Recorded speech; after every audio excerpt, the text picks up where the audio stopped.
Important सी चीज बोल रहा हूं, नोट करना। If spring is cut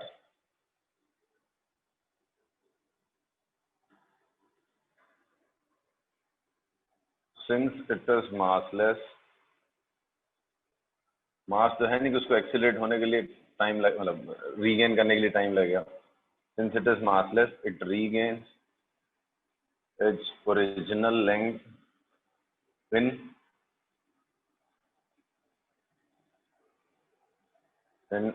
infinitesimally small time interval. Hence, spring force momentarily becomes zero. Same moment में zero हो जाता है, momentarily becomes zero. तो देखो इसमें क्या चेंजेस आएंगे। स्प्रिंग का फोर्स हो गया जीरो भाई। अब देखो क्या बचा क्या नहीं बचा, बोलो।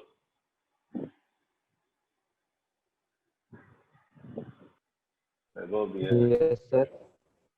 बोलो ना बेटा, रिस्पॉन्ड तो करो, प्लीज रिस्पॉन्ड। यार नहीं समझ में आया तो मैं एक्सप्लेन भी करूं बार बार, लेकिन अब तुम लोग रिस्पॉन्ड ही नहीं करते। सर एक बार वापस बताओ ना। सी अभी तक तो मैंने कुछ इसमें सॉल्व किया नहीं, मैं सिर्फ ये समझा रहा हूँ कि अगर आप स्प्रिंग को कट करते हो, बीच से भी कट करो, समझो बीच से कट करो, यहां से ऊपर नहीं, मतलब वही मोमेंट वो फोर्स जीरो हो जाएगा स्प्रिंग का। क्यों? स्प्रिंग कट किया आपने, सपोज इतना स्प्रिंग का मास एम है सपोज, तो जो के एक्स फोर्स लग रहा था वो एम ए कर देगा, तो ए इज इक्वल टू के एक्स बाई एम हो जाएगा, बट एम तो जीरो है। तो इनफाइनेटेसिमली स्मॉल टाइम में, मतलब वही मोमेंट पे फोर्स जीरो हो गया, समझ। स्ट्रिंग कट करोगे, अगर स्ट्रिंग कट करते हो तो स्प्रिंग का फोर्स जीरो हो जाता है। क्यों? टेंशन खत्म। अगर स्प्रिंग को कट करोगे तो स्प्रिंग का फोर्स जीरो। तो मैं यही कह रहा हूं आपको कि स्प्रिंग का फोर्स आप जीरो कर दो और देखो क्या होता है। अभी नहीं समझा सर सर ब्लॉक ए m2g प्लस m1g एक्सेलरेशन से नीचे आएगा, तो सर फोर्स ओके। मतलब सर उसमें ब्लॉक ए में सर एक ही दो ही फोर्स बचेंगे ना सर, नीचे की तरफ m2g प्लस m1g।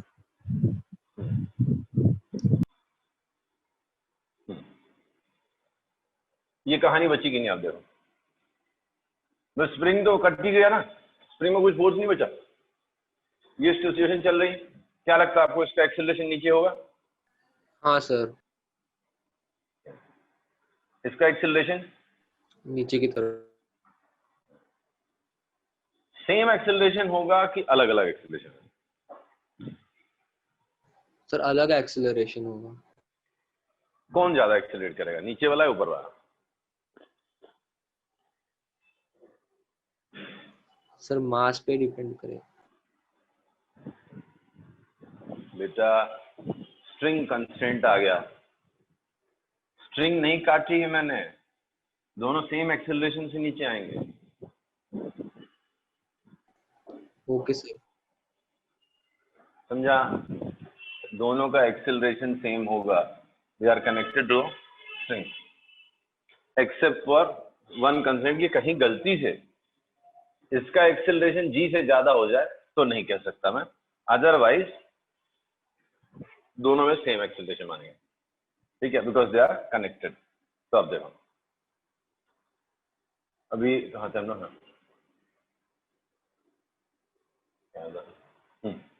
इसमें लगाओ NLM m2g minus T1 is equal to m2a, और इसमें लगाओ plus m1g is equal to m1a, दोनों को ऐड कर दो तो m2 plus m1g is equal to m2 plus m1a। So a का वैल्यू हो गया g, दोनों g एक्सेलरेशन से नीचे आएंगे, और मजे की बात है टेंशन भी दोनों का जीरो हो जाएगा, स्ट्रिंग का टेंशन जीरो हो जाएगा। समझा सर। अब मुझे मालूम है अभी डाइजेस्ट करना थोड़ा मुश्किल है, तो आप ऐसा समझो, ये दोनों ब्लॉक बांधे हुए मैंने और मैं इसको होल्ड करके रखा ऊपर से। ये स्ट्रिंग में टेंशन है, सब रुका हुआ है। मैंने इसको रिलीज कर दिया। जैसे रिलीज कर दिया भाई, इस पे ऊपर कहीं कोई फोर्स नहीं लग रहा है, पूरी पूरी चीज एक साथ नीचे आएगी जी एक्सेलरेशन से। आप इसको एक सिंगल यूनिट देखो ना। हाँ सर। तो एक सिंगल यूनिट है और वो एक साथ जी एक्सेलरेशन से सब एक साथ नीचे आ जाएगा, राइट? यस सर, समझा। ओके, अब एक काम करता हूं मैं, यहां से स्प्रिंग हटा के यहां लगा देता हूं।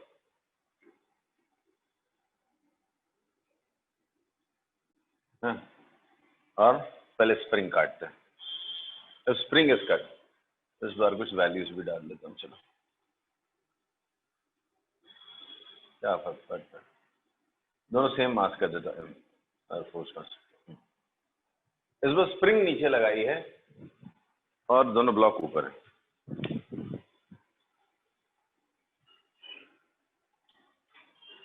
तो अगर मैंने स्प्रिंग काट दी तो किसका क्या एक्सेलरेशन होगा?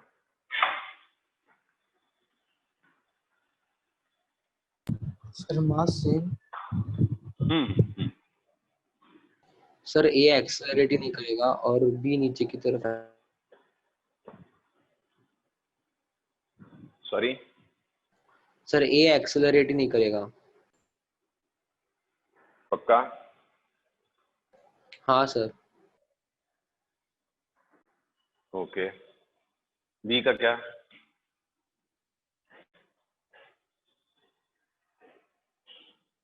सर बी जी के वैल्यू से नीचे आएगा। क्या चीज?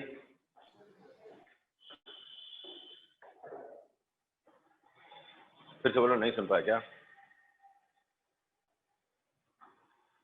सर बी जी एक्सेलरेशन से नीचे आएगा। करेक्ट। लेट्स सी क्या हुआ।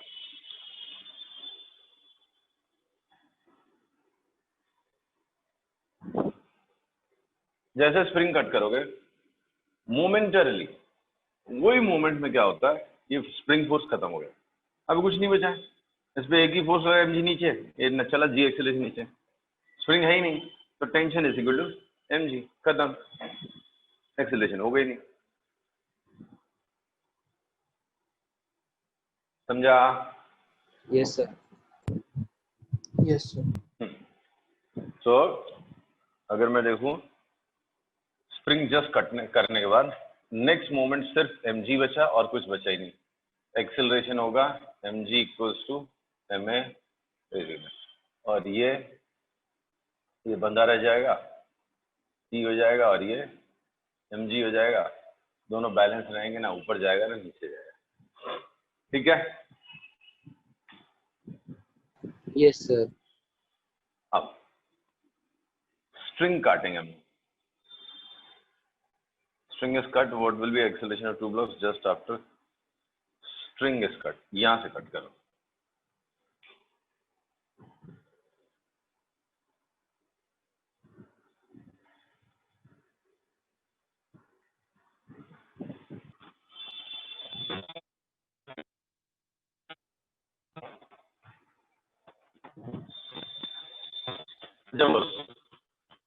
जब स्ट्रिंग कट करोगे तो टेंशन तो जीरो हो गया। Yes sir. बट क्या मोमेंटरीली स्प्रिंग फोर्स जीरो होगा? नहीं सर। स्प्रिंग फोर्स उतना ही रहेगा उस मोमेंट जितना था। क्यों? भाई दोनों ब्लॉक्स बंधे हुए हैं ना, तो उसको अपना लेंथ रिगेन करने के लिए फाइनाइट टाइम लगेगा। तो 0 सेकंड पे तो नहीं हो सकता ना। अगर इसी को काट देते तो ये वाला एंड फटक से ऊपर चला जाता था, ये नीचे आ जाता था। बट इस बार तो दोनों एंड बंधे हुए हैं। हेलो? Yes sir. तो टीएथ 0th सेकंड में जैसे आपने कट किया इसको, चलो पहले इसके पहले क्या करते हैं, before it was cut, MG force लग रहा है, kx लग रहा है mg इक्वल्स टू kx था, kx लग रहा था, टेंशन लग रहा था, mg लग रहा था।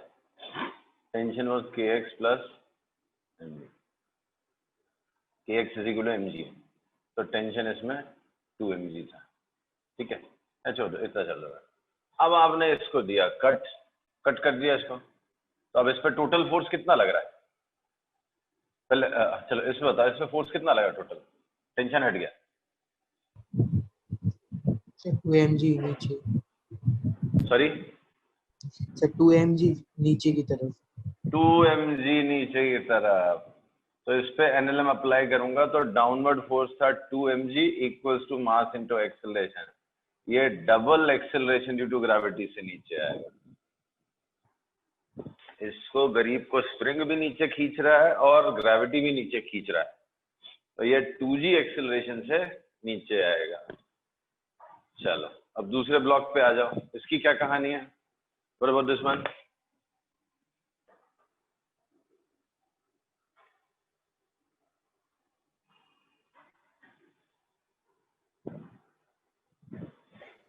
सर दूसरा ब्लॉक ऊपर की तरफ एक्सेलरेट होगा। क्यों? kx तुमको ज्यादा लग रहा है? यहाँ तो kx और mg बैलेंस ही दिखा रहे थे। सर 0, ये कहीं नहीं जाएगा, इसका एक्सेलरेशन 0 हो जाएगा। ये इसका एनएलएम है, ये इसका एनएलएम है, इसका एक्सेलरेशन 0, तो नेट फोर्स ही 0 हो गया ना। kx और mg दोनों इक्वल ही है, तो जब तक स्प्रिंग अपनी लेंथ थोड़ा कम नहीं करता तब तक ये नहीं चलेगा। तो मोमेंटमली एक्सेलरेशन है 0, बट ये जैसे ही थोड़ा सा नीचे आएगा, इसका x कम हो जाएगा, तो फिर mg ज्यादा हो जाएगा, फिर ये भी धीरे धीरे एक्सेलरेट करने लगेगा। Finally both of them will attain g after a long time. But अभी जब t इक्वल्स टू 0 की बात हो रही है, तो इसका एक्सेलरेशन 2g है और इसका एक्सेलरेशन 0 है। समझा? पक्का? Yes sir. ओके चलो, सो इतना काफी है स्प्रिंग समझने के लिए आपके। अब चलते हैं पुली के पास।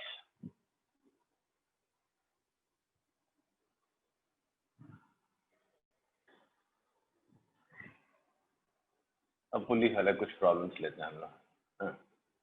Let's begin with a simple problem. Atwood machine भी बोलते हैं, कई बुक्स में देखोगे अब एटवुड मशीन लिखा होता है। बड़ी हेल्पफुल चीज होती है, इंसानों की बड़ी मदद करी इसने। मतलब बड़े अलग अलग तरीके से इसको यूज करते हैं, as a force multiplier, as a velocity gain, और कभी कभी change the direction of force. तो बड़े काम की चीज होती है ये पुली। सो पुली प्रॉब्लम स्टार्ट करते हैं हम लोग। सो पहले बता दूं आपको, unless until mentioned mass of pulley is 0 and pulley is always frictionless. Unless until specified कि भाई नहीं इसका मास इतना है, रेडियस इतना है, साइज मैटर्स, ऐसा लिखा होगा। आगे आने वाले चैप्टर्स में ऐसे क्वेश्चंस मिलेंगे, तो तब की बात दूसरी है। Otherwise mass is 0 and frictionless pulley होगी, राइट? जब तक लिखा ना हो कि कोएफिशिएंट ऑफ फ्रिक्शन इतना, ऐसा सब ना लिखा हो, तो आप समझ जाओ फ्रिक्शनलेस है। जैसे हर क्वेश्चन में लिखा होता है pulley is massless and frictionless, ठीक है। तो कम से कम मैं जब प्रैक्टिस करा रहा हूँ तो मेरा समझ जाना, जब तक मैं लिखूँ नहीं तब तक फ्रिक्शनलेस ही है और मासलेस ही है, ठीक है। सो सपोज करो ये एक सिस्टम दिया हुआ है, तो इसका मास दिया है, लेट अस अज्यूम 15 kg, इसका मास दिया है 5 kg। दो ब्लॉक है 5 kg and 15 kg। They are connected to inextensible and massless string and which passes through pulley. यहाँ पे रोटेशन जैसी कोई चीज नहीं होने वाली, ये बिल्कुल भूल जाओ कि रोटेशन होना है। जो होना है सीधा ऐसे जाएंगे, स्लिप होएंगे, because there is no friction, ठीक है। तो अब सवाल ये है कि ये दोनों ब्लॉक्स जब मैं इनको रिलीज करूंगा t = 0 सेकेंड, तो ये दोनों ब्लॉक्स क्या कहीं जाएंगे या वहीं रुके रहेंगे? जाएंगे तो क्या एक्सेलरेशन होगा, किस डायरेक्शन में होगा? दोनों का सेम होगा या दोनों का अलग अलग होगा, ये सारी चीजें आपको बताएं।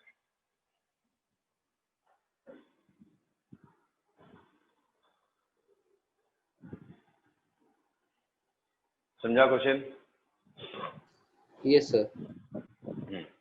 तो अब आपसे सवाल पूछा जाएगा, फाइंड एक्सेलरेशन, इसको 1 बोलते हैं, इसको 2, find acceleration of 1, acceleration of 2, tension in the string. ठीक, तो कैसे सॉल्व करना है? सेपरेट एफबीडी बना लो आप, शांत दिमाग से दोनों का सेपरेट एफबीडी बना लो। बनाओ सेपरेट एफबीडी।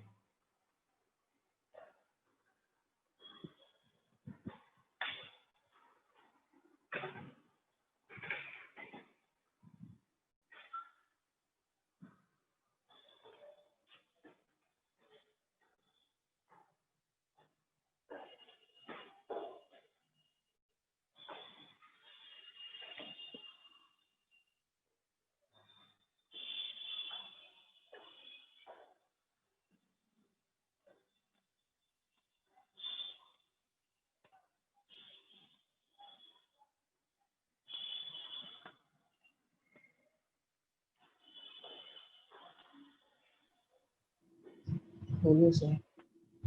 हो गया? बताओ कितना एक्सेलरेशन आया? अच्छा, एफबीडी हो गया? Yes sir. ओके, चलो, तो एफबीडी बना दिया आपने। ये 15 kg है तो 150 न्यूटन लगेगा नीचे, टेंशन टी ऊपर। ये है 50 न्यूटन, टेंशन लगेगा ऊपर। तो पहली चीज, तो क्या इस पे लगने वाला टेंशन और इस पे लगने वाला टेंशन सेम है?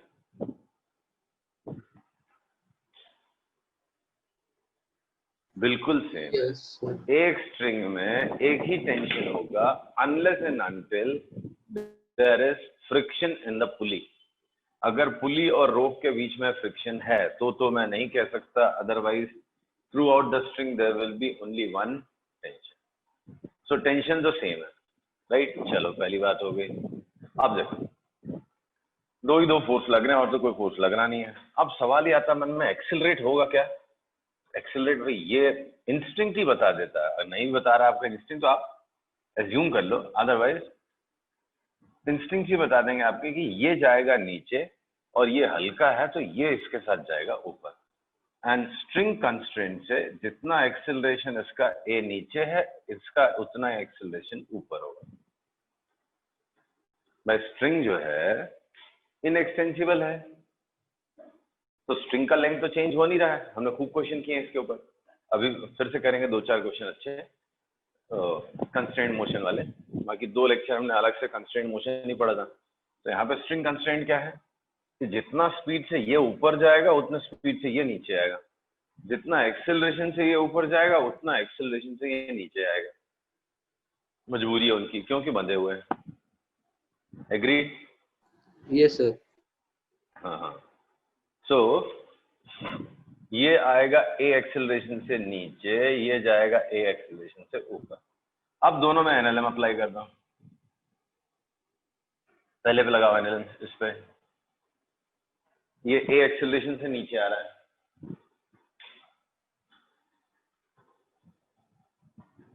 तो मैं लिखूंगा नीचे एक्सेलरेटर होता, डाउनवर्ड फोर्स ज्यादा ही होगा, 150 minus T is equal to 15 ए।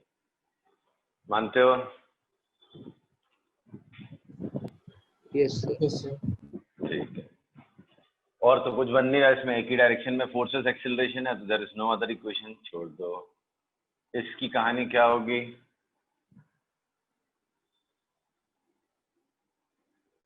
इसमें कौन सा फोर्स ज्यादा होगा, टी ज्यादा होगा या 50 ज्यादा होगा?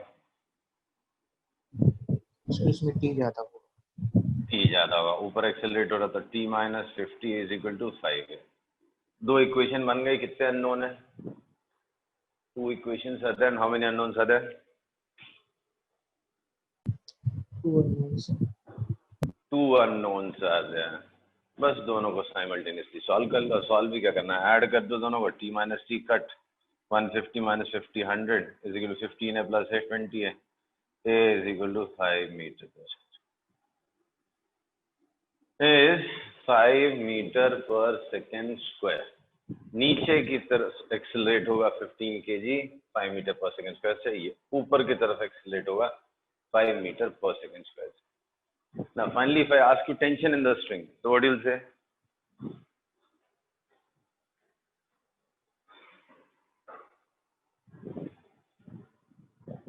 Tension in the string, 70.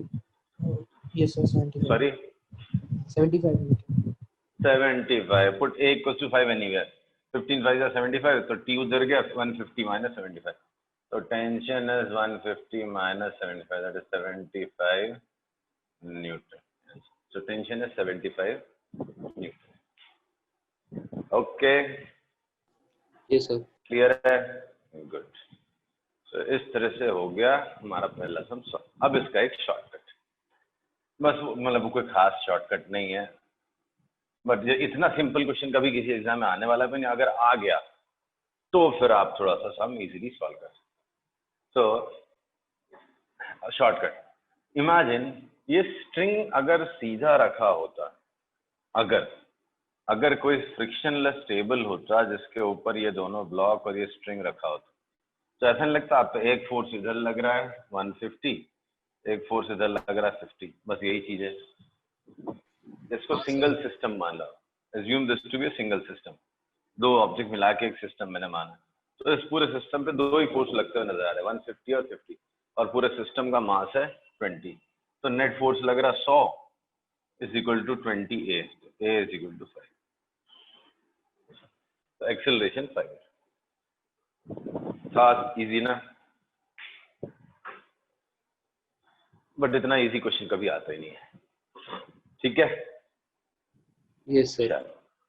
अब कहानी आती है टेंशन कैसे निकालेंगे।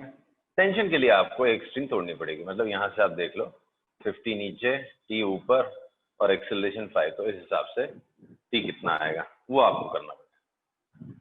अगर सिर्फ एक्सेलरेशन निकालना है तो बिना कुछ एफबीडी बनाया मतलब ऐसे इमेजिन कर सकते हैं आप, ये टेबल ऐसा होगा 150 इधर 50 इधर, टोटल 100 लग रहा, 20 वहां से टोटल एक्सीलरेट होना एक डायरेक्शन में। Okay, hello, yes sir.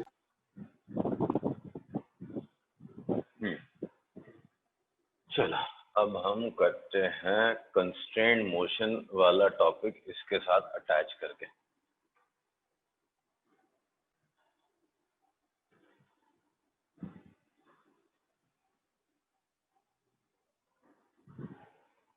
बड़ा इंटरेस्टिंग सा क्वेश्चन है, देखते हैं। कंस्ट्रेंट मोशन है,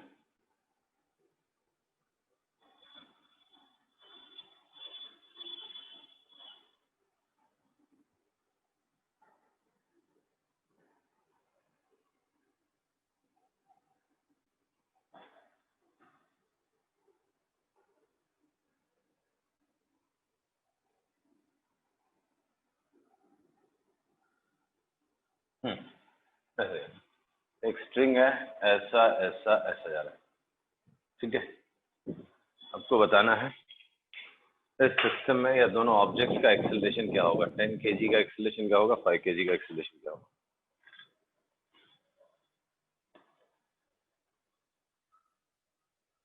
एफबीडी से सोचना शुरू करना, शुरुआत करनी होगी आपको एफबीडी से।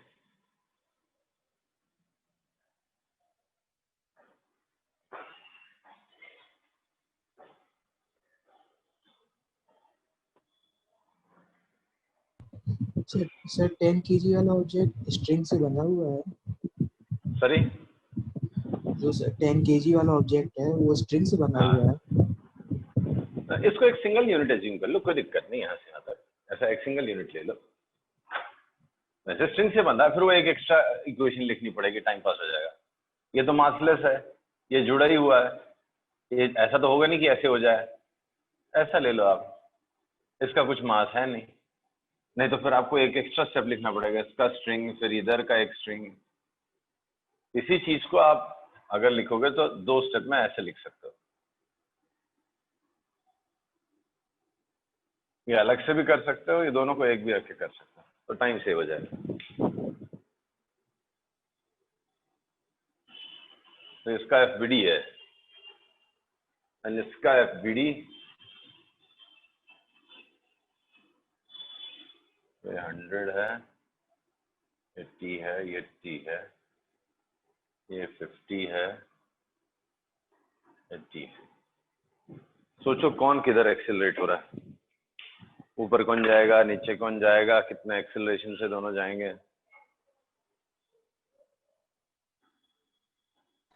सर 100 न्यूटन वाला नीचे की तरफ जाएगा। 100 न्यूटन वाला नीचे की तरफ जाए, कितने एक्सेलरेशन लिख दूं, ए लिख देता हूं, राइट। यस इसका सर। ए एक्सेलरेशन नीचे लिख देता हूं। अगर ये ए से नीचे जाएगा तो ये कितने से किधर जाएगा? ये भी ए से ऊपर जाएगा। गलत। अगर ये ए से नीचे आएगा, कनेक्टेड है, देखो CSLM, constant string length method, दोनों के एक्सेलरेशन में कुछ रिलेशन होगा। चल CSLM याद कराना पड़ेगा, लगता है सब भूल गए। CSLM पढ़ लो एक बार फिर से।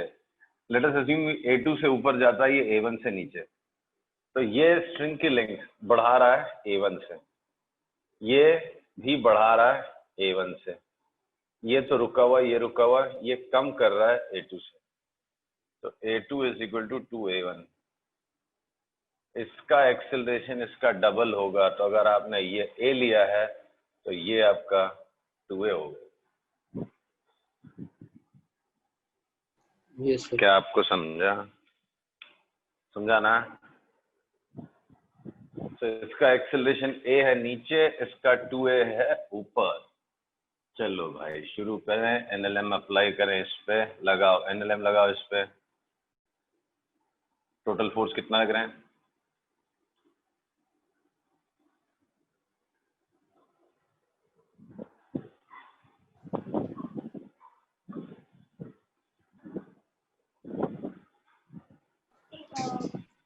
मैथ का कौन सा सब्जेक्ट करेंगे और साइंस की हो जाएगी।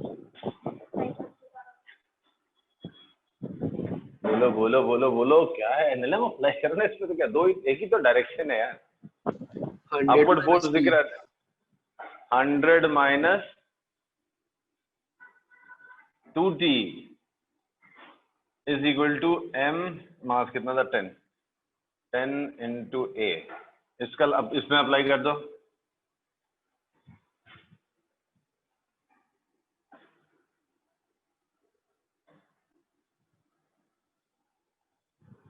T minus 50 equal to T minus 50 equals to कितना? 5 into 2A।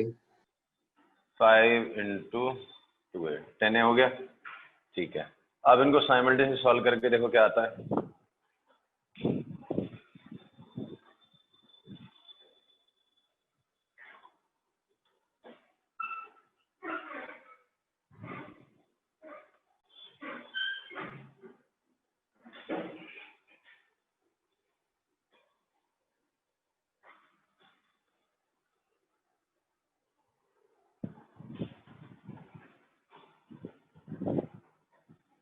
दो इक्वेशन सॉल्व नहीं कर पा रहे क्या? इसको 2 से मल्टीप्लाई कर दो, तो 2T minus 100 is equal to 10 की जगह 20 हो जाए। ऐड कर दो, 2T minus 2T cut, 100 minus 100 cut, 0 is equal to 30 है। एक्सिलरेशन हो गया 0, कोई कहीं नहीं जाएगा, जो जहां है वहीं रुका रह जाएगा। समझा सर। एक्सिलरेशन हो गया 0, तो T हो गया 50। समझा? यस। अब फटाफट आपको करना है, मास कर दिया मैंने अलग दोनों, इसको 5 kg कर दिया, इसको 10 कर दिया। अब कहानी क्या होगी आप बताओ।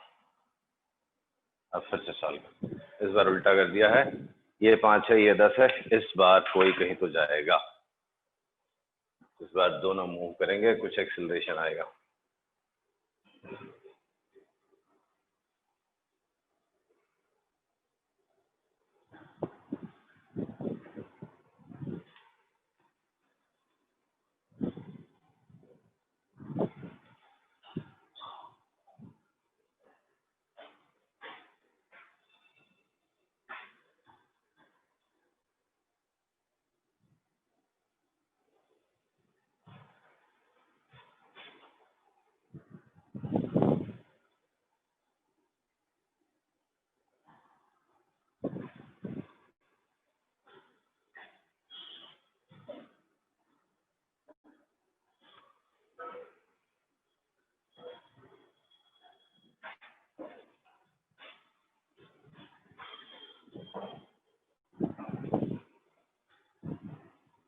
सब कुछ बना है आपके सामने, बस आपको चीजें बस वैल्यूज चेंज कर देनी है।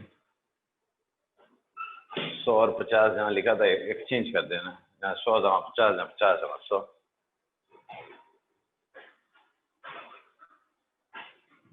बाकी सब सेम रहेगा।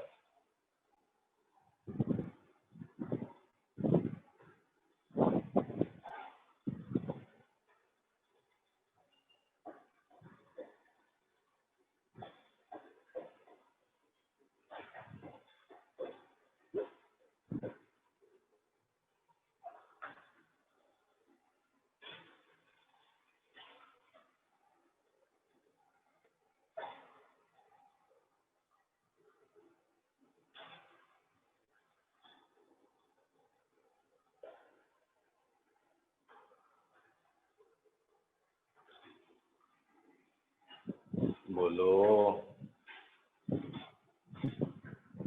सिर्फ सब कुछ सेम है, सिर्फ आपको ये 100 और 50 एक्सचेंज करना, मैं कुछ करना ही नहीं, फिर भी नहीं बता रहे। ये 50 हो गया इस बार, ये 100 हो गया इस बार। ये इस बार गारंटीड नीचे जाएगा, ये ऊपर जाएगा, दिख ही रहा है। तो ये 100 minus 2t, 100 minus, sorry 100 minus t, नहीं सर 50 माइनस 2t, ये नीचे 2t, 100 minus t is equal to 10 into 2a हो गया। और यहाँ पे ये ऊपर जा रहा है, 2t minus 50 is equal to 5 into a हो गया। बस, सॉरी क्या है, ये ऊपर जा रहा है, 2a से नीचे आ रहा है, ये हो गया। अब इसको साइमल्टेनियस कर, इसको डबल करके इससे ऐड कर दो। तो इसको डबल करो, इसको डबल करो, कितना हो गया 200 माइनस 2t, तो 200 माइनस 2t प्लस कैंसिल, ये 150 हो गया। 150 इज इक्वल टू, ये कितना 20, 45 a, तो a का वैल्यू कितना हो गया 10/3, 10/3। तो एक्सेलरेशन 10/3, तो ये वाला 10/3 से ऊपर जाएगा, ये 20/3 से नीचे आएगा। इसको ब्लॉक 1, इसको 2 कर दूं, तो a1 is equal to 10/3 upwards, a2 is equal to 20/3 downwards. अब टेंशन निकाल लो, कितना हो गया इसमें 10/3, 200/3, तो 100 माइनस 200/3, 100/3, 100/3, so 10/3, 20/3 एंड 100/3। क्या आपको समझ में आया? Yes sir. यस एक बार चाहे तो कैलकुलेशन चेक कर लो, जल्दी जल्दी में कुछ गड़बड़ तो नहीं किया ना मैंने, खिचड़ी कर दी थी मैंने थोड़ा सा। तो इसका डबल है, तो 2a से नीचे आएगा, ये a से ऊपर जाएगा, 50 है, तो 2t माइनस 50, 2t माइनस 50 से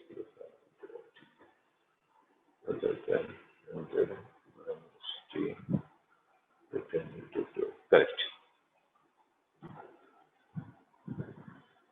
ठीक है, आगे बढ़ जाऊं? हाँ sir. Yes sir.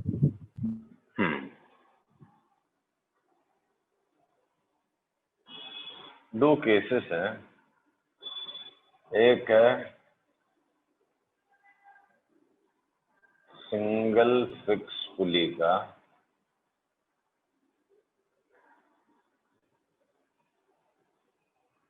Single fix पुली है। दूसरे केस में आपके पास एक सिंगल फिक्स पुली है एंड उसके साथ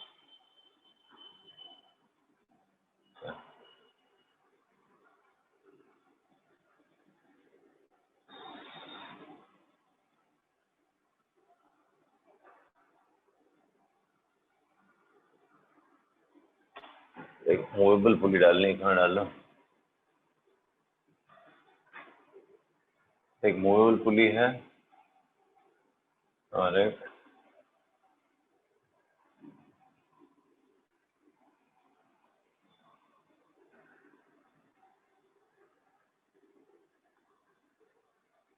यस सर,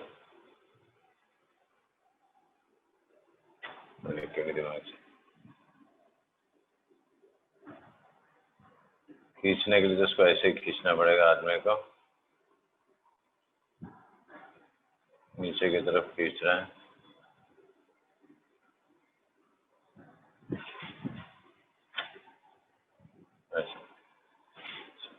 हाँ, ये सिंगल फिक्स पुली है, एक मूवेबल पुली और सिंगल पुली है।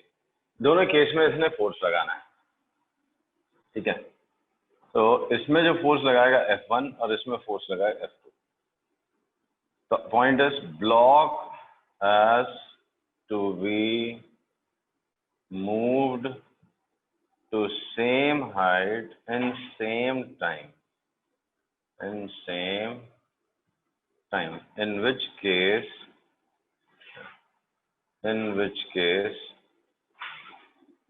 force applied will be more। चल 2 मिनट देता हूँ, सोचो और लॉजिकल आंसर दो।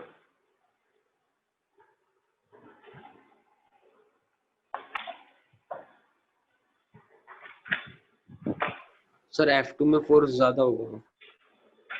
क्यों, कैसे डिसाइड किया आपने?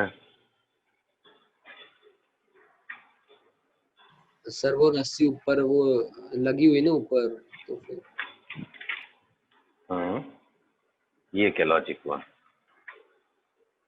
सर तो जो यहाँ पे फोर्स होगा उसका 2 टाइम्स यहाँ पे लगाना पड़ेगा। क्यों? What made you say this? What makes you say this?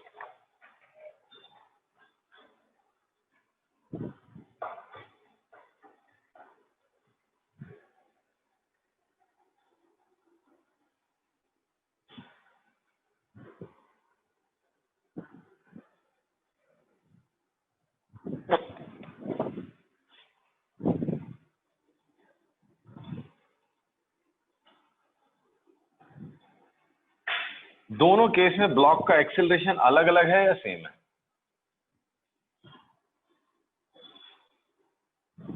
In both the cases, acceleration of both the blocks is same or different?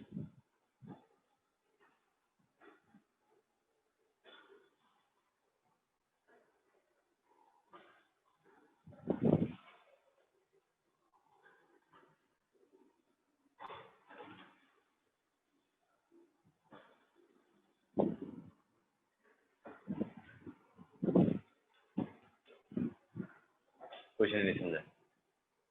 My question is, what is relation between acceleration of block in the two cases?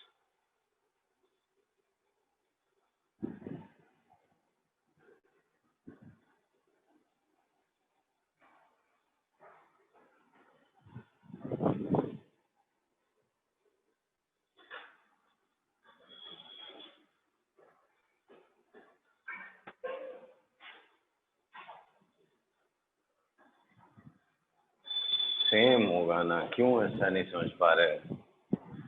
Initial velocity दोनों का 0, displacement दोनों का same, time दोनों का same, तो acceleration क्या होगा? Same ही होगा ना। S is equal to ut plus half at square। तो initial velocity same, displacement same है, टाइम सेम है, तो एक्सेलरेशन भी तो सेम होगा।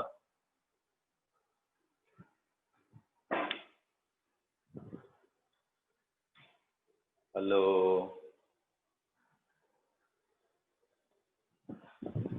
Yes sir. दोनों केस में एक्सेलरेशन सेम है, मास m है, तो इसमें टेंशन कितना होगा? इस केस में टेंशन कितना होगा? टेंशन ऊपर, mg नीचे, a एक्सेलरेशन है ऊपर, तो t minus mg equals to ma, और इसमें F1 is equal to t, ठीक है, that is mg plus ma। चलो बाजू वाले में चलते हैं। इस पे क्या है? इसको अलग स्ट्रिंग मान लेता हूँ, इसको अलग स्ट्रिंग मान लेता हूँ।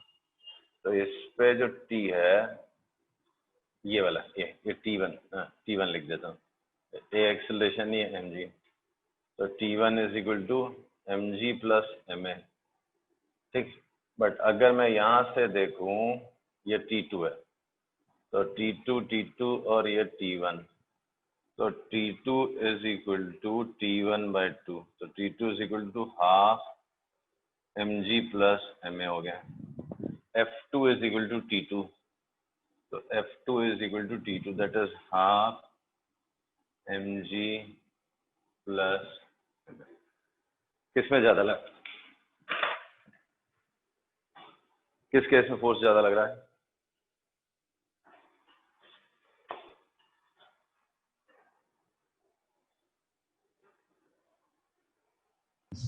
सर फर्स्ट वाले में।